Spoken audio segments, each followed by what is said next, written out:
here we're trying hard to keep the Doric going, particularly, and well, I teach learning support, and I thought it was important because some of our bairns, their mother tongue is still Doric. Nae so many, but there is still some, and I think it's awfully important that they ken that their language is a language and that it's respected, and sometimes they just need to hear a teacher speaking it as well.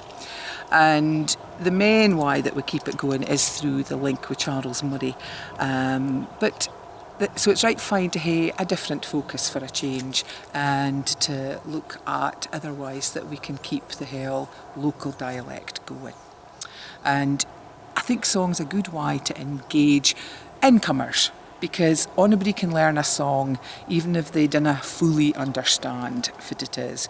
There's just something about music that does that. So it's a grand way for folk to get to ken a few Doric wordies, even if they're nae a local speaker.